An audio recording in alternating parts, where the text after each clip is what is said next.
हर खबर पर होगी आपकी पकड़। डाउनलोड कीजिए एबीपी लाइव ऐप। शुक्रिया शिखा। आगे बढ़ते हैं, बात करेंगे इस बुलेटिन में खास तौर पर राम मंदिर को लेकर। बुलेटिन की शुरुआत अयोध्या में बनने वाले राम मंदिर के मॉडल के साथ। एबीपी न्यूज आपको राम मंदिर मॉडल की एक्सक्लूसिव तस्वीरें भी दिखाने जा रहा है। आप देख सकते हैं प्रस्तावित मॉडल आपके सामने स्क्रीन पर है। क्या क्या बदलाव है, पुराने मॉडल और नए मॉडल में क्या अंतर है, वो भी आपको हम समझाएंगे। मंदिर के आर्किटेक्ट सीबी सोमपुरा ने इस मॉडल को जारी किया है। नए और पुराने मॉडल में क्या बदलाव है, अब आपको बता देते हैं। पहले मंदिर आयताकार था, अब ये कुर्सी फॉर्म शेप में होगा, कुर्सी की तरह से नजर आएगा। पहले मंदिर में 2 मंडप होने थे, अब 5 मंडप होंगे। गर्भगृह के ऊपर मुख्य गुंबद के अलावा 3 मंडप गर्भगृह के बाद होंगे और उसके बाद एक और मंदिर के पास एक छोटा मंडप होगा, यानी कुल 5 मंडप आपको दिखाई देंगे। पहले से ज्यादा भव्य और विशाल मंदिर की यह प्रस्ताव सामने आया है। पहले मंदिर का आकार 313 गुणा 149 फीट का था, जो कि अब बढ़ाकर 344 गुणा 235 फीट का कर दिया, यानी पहले के मुकाबले ज्यादा बड़े क्षेत्रफल में यह मंदिर दिखाई देगा आपको। शिखर की चोटी की ऊंचाई पहले 138 फुट पर थी, जो अब बढ़कर 161 फीट, यानी पहले के मुकाबले करीब 25 से 26% और फीट ऊपर बढ़ा दी गई है। यानी अब मंदिर ज्यादा भव्य और विशाल होगा। पत्थर की मात्रा पहले 2,43,000 घन फीट आंकी गई थी, जो अब बढ़ाकर 3,75,000 घन फीट हो गई है। मंदिर में किए गए इन बदलाव के बाद इसके क्षेत्रफल में भी जाहिर तौर पर बदलाव नजर आने वाला है। यानी अब जो ये मंदिर का मॉडल है प्रस्तावित, जिस पर अमूमन हरी झंडी लग चुकी है, ये पुराना जो मॉडल था जिसको वीएचपी का मॉडल कहा जाता है, उसके मुकाबले ज्यादा बड़ा, ज्यादा भव्य और ज्यादा विशाल होने वाला है।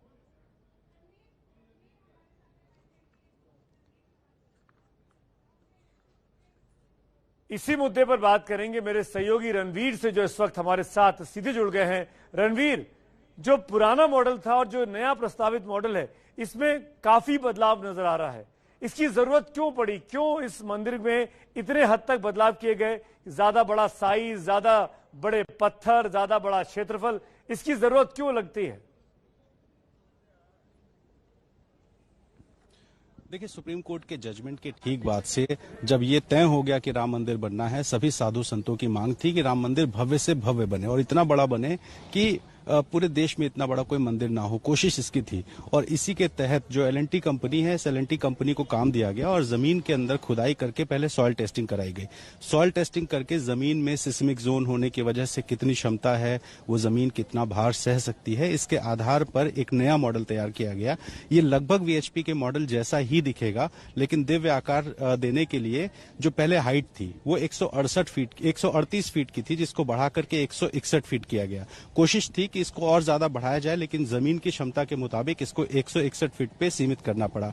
इसके अलावा जो चौड़ाई है मंदिर की, वो पहले फ्रंट से लेकर पीछे तक 140 फीट थी, लेकिन अब चूंकि क्रूसीफॉर्म शेप है और 3 मंडप बीच में बनाए जाएंगे, तो ऐसे में जो फ्रंट का साइज होगा वो 140 फीट होगा, लेकिन जो बीच का हिस्सा है वो थोड़ा चौड़ा हो जाएगा। अगर हम लंबाई की बात करें तो 268 फीट लंबाई है, जो लगभग सेम रहेगी।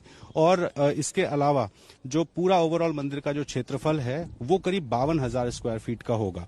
तो मंदिर की हाइट बढ़ाई गई है, मंदिर में मंडप बढ़ाए गए। मंडप बढ़ाने की वजह यह है, पहले 2 मंडप हुआ करते थे, नृत्य मंडप और रंग मंडप, लेकिन अब मंडप बढ़ाए गए हैं। वहां पे लोगों की ज्यादा क्षमता हो सकती है, भीड़ ज्यादा आएगी तो लोगों को वहां पे ज्यादा मंदिर में एडजस्ट किया जा सकता है और दिव्य आकार होगा। तो कई कोशिशें की गई हैं। अगर हम बात करें पत्थरों की, तो विश्व हिंदू परिषद की कार्यशाला में 1989 से पत्थर गढ़ने का काम चल रहा है और लगभग 60% जो पुराना मॉडल था उसके मुताबिक काम पूरा हो चुका है। लेकिन अब जो मॉडल में बदलाव किया गया है, कुछ पत्थरों को और ज्यादा बढ़ाया जाएगा, काम किया जाएगा। तो पूरा जो मॉडल है वो सिर्फ और सिर्फ इस कोशिश के तहत कि भगवान राम का जो मंदिर है वो दिव्य से दिव्य दिखाई दे, इसी के लिए किया गया है। रणवीर, ये भी समझाइए दर्शकों को, ये भी हम लोग जानना चाहेंगे आपसे। ये बहुत जरूरी है रणवीर समझाना। क्या ये जो अब नया मंदिर प्रस्तावित है, ये मॉडल जो कि एल&टी ने बनाया है, क्या ये वीएचपी के मॉडल से बिल्कुल अलग है या वीएचपी का जो मॉडल था उससे मिलता जुलता है, और जो पत्थर तराशे गए हैं, जो पत्थर तैयार कर लिए गए हैं इतने सालों में, जिसपे कार्विंग हो चुकी है, उन्हीं पत्थरों का इस्तेमाल किया जाएगा या नए सिरे से सब कुछ शुरू होगा? देखिए, इसमें तीन बातें हैं। पहला, एल&टी कंपनी निर्माण का काम करेगी, जो डिजाइनिंग का काम है वो सोमपुरा परिवार ने किया है। दूसरी बात कि ये जो वीएचपी का मॉडल था लगभग वैसा ही है, उसी को विस्तार दिया गया है। यानी कि वीएचपी का मॉडल जो पुराना मॉडल था, हमेशा तस्वीरों में आता था, गर्भगृह के ऊपर शिखर की ऊंचाई 138 फीट प्रस्तावित थी, जो अब 161 हो जाएगी। इसके अलावा 2 मंडप सामने सामने थे गर्भगृह के बाहर। उनमें अब क्या है कि जो पहला मंडप था गर्भगृह के बाद, उसके बगल में लेफ्ट और राइट 2 मंडप बढ़ाए जाएंगे, और फ्रंट साइड में जहां एंट्रेंस होगा वहां एक छोटा मंडप होगा। यानी कुल 5 मंडप है। तो वीएचपी का जो मॉडल था उसी को बढ़ाया गया है। साथ ही जो पत्थरों का काम है, पत्थरों का काम विश्व हिंदू परिषद की कार्यशाला में जो रखे पत्थर हैं उन्हीं से होगा, और राजस्थान से पत्थर मंगाए जाएंगे, गुलाबी पत्थर हैं, उन्हीं पत्थरों को गढ़ने का, तराशने का काम कार्यशाला में होगा, और वही पत्थर राम जन्मभूमि परिसर में जाएंगे और उस परिसर में मंदिर का काम होगा। तो ये सारा जो है विश्व हिंदू परिषद की ही कार्यशाला के पत्थरों से, उन्हीं के डिजाइन पर होगा, लेकिन डिजाइन में कुछ बदलाव किया गया है। जी रणवीर, आपके साथ बातचीत करते रहेंगे मौके मौके पर, क्यों जानकारी चाहिए होगी। राम मंदिर को लेकर देश में बड़ा उत्साह है, सब जानना चाहते हैं राम मंदिर कैसा होगा और कब तक पूरा होगा।